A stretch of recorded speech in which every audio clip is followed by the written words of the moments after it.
So the schmo's getting ready to get the old razzle-dazzle on. And then that old problem happens again. The schmo's got erectile dysfunction. We can't get it up. We race out of bed, we open up the phone, and we go to BlueChew.com. We get that nice blue pill. Try Blue Chew for free when you use the promo code SCHMO at checkout. Just pay $5 shipping to receive your first month free. We race downstairs, we see the postman. He's got the goods. We slam the door. This time, we know what to do.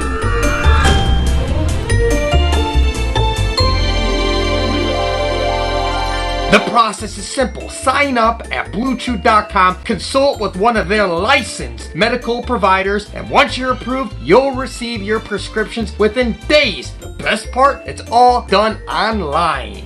It's a lie.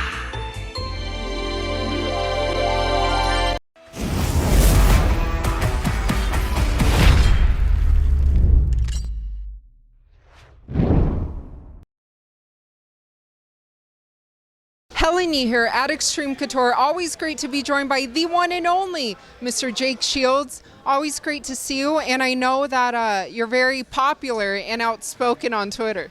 Oh yeah, I like to mess around, have some fun on there. It's maybe half popular, half hated, a little bit like half-half. Well, speaking of how popular, I have seen you and Elon Musk kind of tweet back and forth at one another. Yeah, Elon's my boy now, my Twitter friend.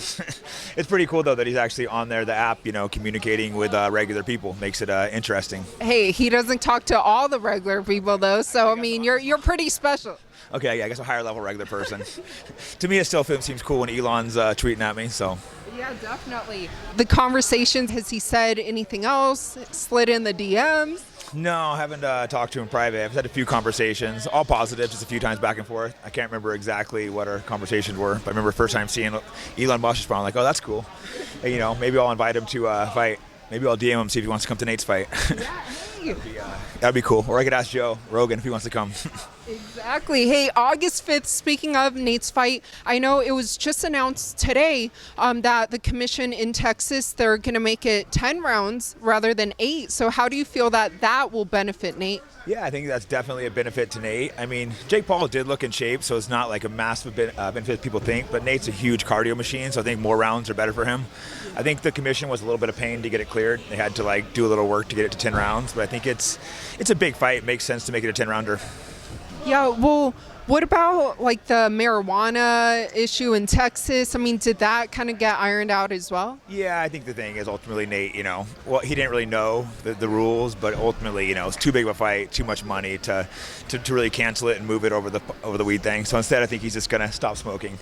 He wasn't stoked, but it's like trying to move a fight is just too much work. So it didn't make sense when everything was already in play. And it'll definitely be worth it, right? Oh, yeah, it should be a great fight. I'm excited for it. I don't know the whole card. I think Nate has a bunch of his guys fighting in the undercard. Chris Avila? Yeah, I know Chris. I think there's a couple of them, though. Chris for sure, but I think you have a few guys on there. Things are stacking it up with the teams, and it should be exciting. And isn't he also helping promote it, right? Co-promoting with Real Fight Inc.? Yeah, exactly. The first co-promotion. So hopefully it's a big thing. I think it will be. It's hard seeing this not being a huge hit. I think it's there's already a lot of hype, and obviously they start pushing the hype. The last 4 weeks is usually when the big promo comes in, the final push. Well, definitely. But how do you think his training is going? Because I know in the past he's worked with Andre Ward, and I know a lot of people do praise his boxing skills as well. Yeah, he's a really good boxer. I've watched him spar a lot of pro boxers and, beat up most of them. And he would go in, like you said, Andre Ward is a multi-time world champion, undefeated boxer, one of the most underrated boxers ever, and Nate would go in and box him for 10 rounds. So I think people are way underestimating his boxing. I saw the betting odds, and he's a more than 2-1 underdog, which to me, that's baffling. So it's I looked at that, and I can't believe people are looking past him again. It's kind of like the first Conor fight. He's like a 4.5 underdog. He's one of those guys people always look past, and he goes out there and wins. I mean, they forget he almost just beat Leon, who is the current UFC champ.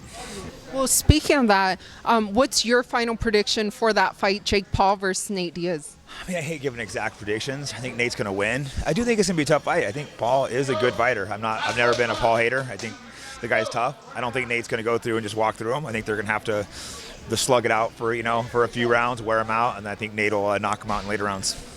And speaking of what's going on with you, I know you stay busy. Like I mentioned, I mean, all over Twitter, super popular. So what's been going on? Have you been training? I know you've been busy coaching as well. Yeah, I'm doing a lot of different stuff. A lot of business stuff. We're still complicated, so breaking that down. But yeah, training guys for the fight world. That's simple. I got a bunch of good fighters I'm training. Staying busy with all kinds of things.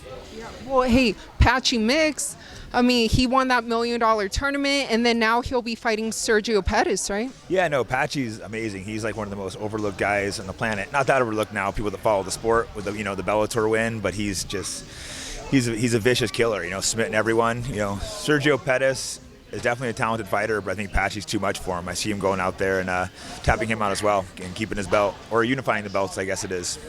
And what about the Basharat brothers? Are there any updates with them? Unfortunately not. They're both trying to fight. They've been looking for fights, and they've been, sidelined for a while. I think they're two of the hottest prospects, so it's unfortunate the UFC hasn't booked them. I would imagine the next couple months they will, because they already haven't fought in about 4 or 5 months at least. So.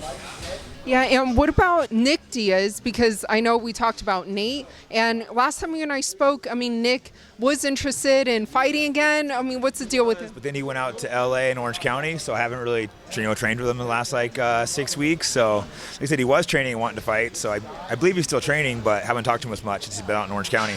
So I'll try to reach out to him and see what he's up to, get him back here in Vegas. Yeah, in Vegas, or do you think he'll be at Nate's fight, right? Yeah, I mean, he should be. You never know with Nick. Nick's a mystery. He kind of pops in wherever. He shows up or he doesn't, but I'd be really surprised if he doesn't show up there.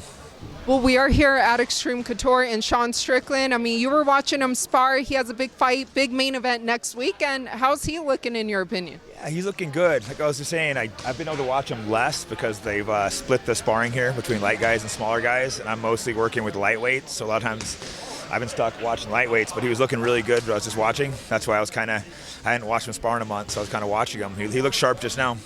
And someone else who's trained here as well, Marvin Vittori, he just had a fight against Jared Cannonier this past weekend. What did you make of the result?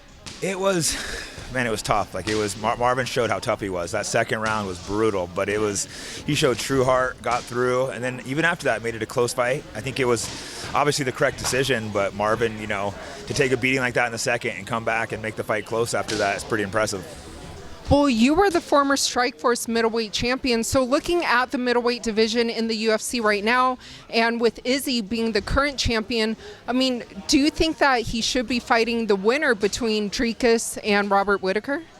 Yeah, I think that makes the most sense. Whittaker's beat most of these guys. There's a lot of good guys at 85s, but Izzy and Whittaker beat most of them, it seems like. So you got to kind of look at that. And it looks like Khamzat Chimaev is looking to make that move permanently to 185. Who do you think he should fight? Good question, because he's had a lot of success at 70s. He's moving up the weight. This is more of his natural weight. He was a big 70-pounder. I'm sure it took a lot of energy to make that weight. Well, I guess he didn't even make it. Yeah. So I don't know who he'd fight. He hasn't fought in a while, but Sean Strickland would be interesting if he wins his next fight. I would like to see that. Cannonier. There's a bunch of good fights for him. All the fans who can't wait to watch more from you and to follow you on Twitter, of course, what would you like to let them know? Just not much. Just thanks for always being around, and I'm sure I'll do something interesting soon.